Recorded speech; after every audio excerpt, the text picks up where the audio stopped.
વિદ્યાર્થીઓ, આજે આપણે ધોરણ 5માં વિષય ગણિત સમજીશું. આજે આપણે ચેપ્ટર 1 જ્યારે પૂરું થવા જઈ રહ્યું છે ત્યારે સ્વાધ્યાયના કેટલાક દાખલાઓ સમજીશું. તો હું તમને દાખલાઓ કઈ રીતથી કરવાના છે તે સમજાવી દઉં છું. તો તમારે જાતે નોટબુકમાં તે દાખલાઓ બધા જ કરવાના રહેશે. દિનકરભાઈના ઘરે ઉનાળામાં દરરોજ 3 કિગ્રા એટલે કે 3 કિલોગ્રામ કેરી ખવાય છે. જો 1 કિલોગ્રામ કેરીનો ભાવ 80 રૂપિયા હોય તો તેઓ દરરોજ કેરી પાછળ કેટલો ખર્ચ કરે છે એ પૂછ્યું છે. દરરોજ 3 કિગ્રા ખવાય છે. હવે 1 કિગ્રાનો તમને ભાવ આપ્યો છે કે 1 કિલોગ્રામનો ભાવ 80 રૂપિયા છે. તમારે વ્યવસ્થિત આખા વાક્યમાં લખવાનું છે કે 1 કિલોગ્રામ કેરીનો ભાવ બરાબર 80, તો 3 કિલોગ્રામ કેરીનો ભાવ બરાબર શું?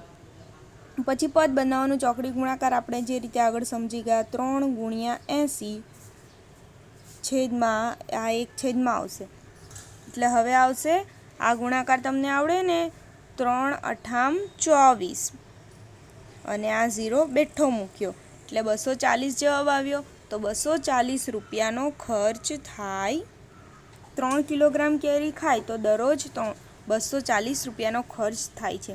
તો તેઓ એક અઠવાડિયામાં કેટલો ખર્ચ કરે? હવે એક દિવસનો ખર્ચ કેટલો છે? 240 રૂપિયા. તો 7 દિવસ, અઠવાડિયું આપ્યું છે એટલે કે 7 દિવસનો કેટલો?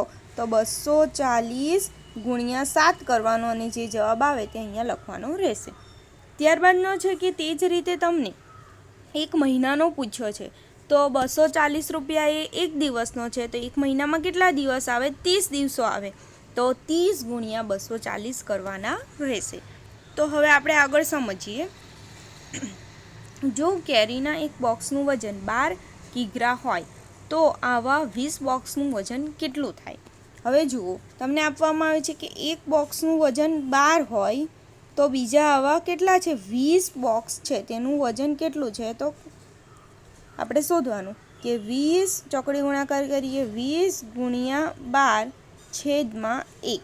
હવે કેટલા થાય? 12 દુ 24 અને બીજો 0 મૂકીએ એટલે અહીંયા પણ તેવા 20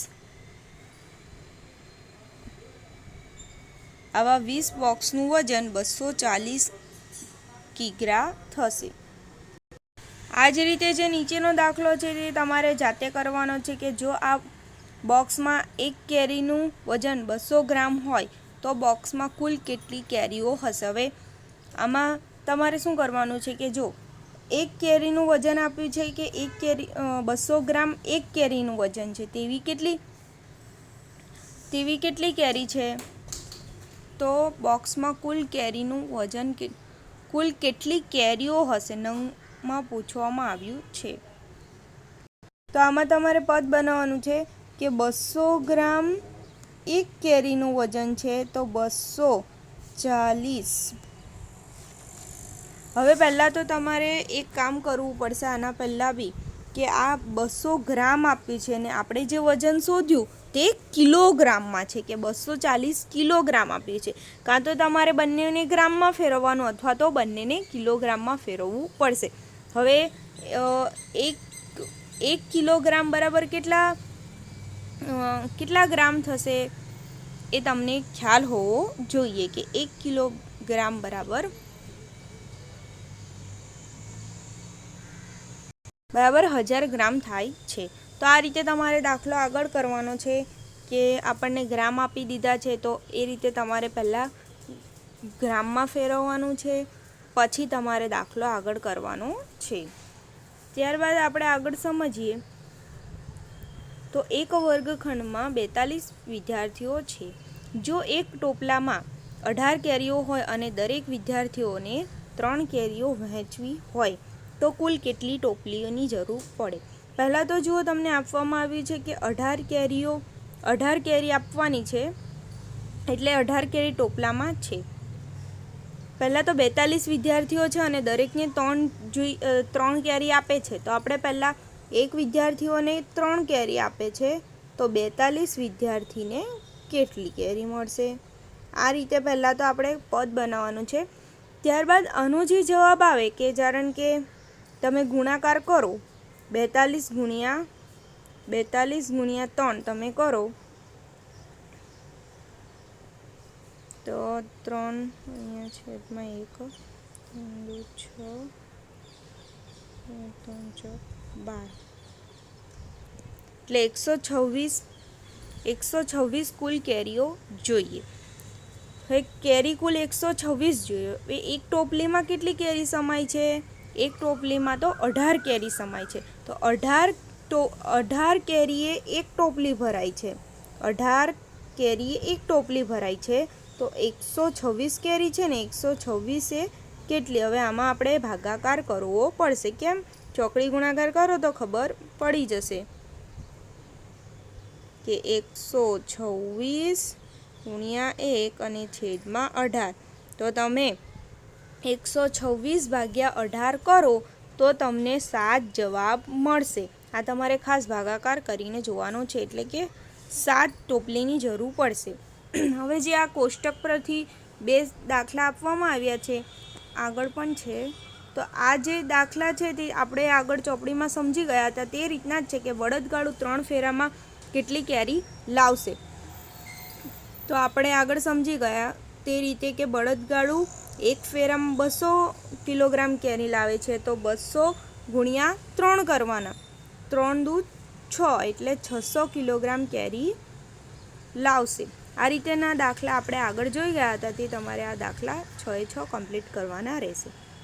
હવે આગળ આપ્યું છે કે અહીંયા પણ એક કોષ્ટક આપ્યો છે કે કેરીની જાત અલગ અલગ જાત વિશે પણ આપણે જોઈ ગયા હતા અને તેનો ભાવ આપ્યો છે। જેમ કે બદામ કેરીનો ભાવ 60 રૂપિયા છે, ટોઠાપુરી કેરીનો ભાવ 40 રૂપિયા છે, પણ પ્રતિ કિગ્રા એટલે 1 કિગ્રાનો ભાવ આપેલો છે। હવે સુધાબેન 3 કિગ્રા બદામ કેરી ખરીદે છે તો તેમણે કેટલા રૂપિયા ચૂકવવા પડે? હવે 1 કિલોગ્રામ બદામ કેરીનો શું ભાવ છે? 60 રૂપિયા છે। હવે 1 કિલોગ્રામના 60 રૂપિયા હોય તો 3 કિલોગ્રામ ખરીદે છે તો 3 કિલોગ્રામનો શું ભાવ હશે? એટલે પ્રશ્નાર્થ ચિહ્ન। તો આપણે ચોકડી ગુણાકાર કરીએ 3 ગુણ્યા 60 છેદમાં 1 6 તારી 18 અને બીજો 0 એટલે 180 રૂપિયા થાય। આ જ રીતે નીચેના દાખલાઓ પણ કરવાના રહેશે।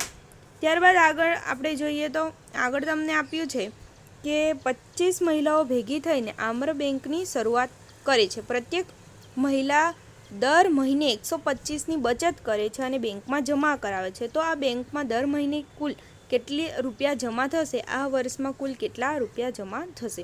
હવે દર મહિને કેટલા રૂપિયા જમા થશે એની વાત પૂછી છે। તો મહિલાઓ કેટલી છે? 25। હવે એક મહિલા કેટલા રૂપિયા જમા કરાવે છે? 125 રૂપિયા। તો આવી 25 મહિલાઓ કેટલા રૂપિયા જમા કરાવશે તે આપણે શોધવાનું છે।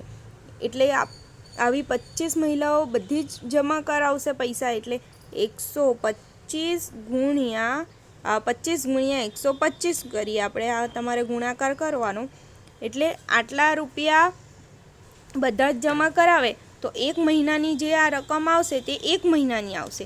તો પછી તેને આખા વર્ષનું પૂછ્યું હોય તો ગુણ્યા 12 કરી દેવાના। એટલે પહેલાં આનો જે જવાબ આવે તે રકમ કુલ દર મહિનાની થઈ ગઈ અને એક વર્ષની શોધવી હોય તો ગુણ્યા 12।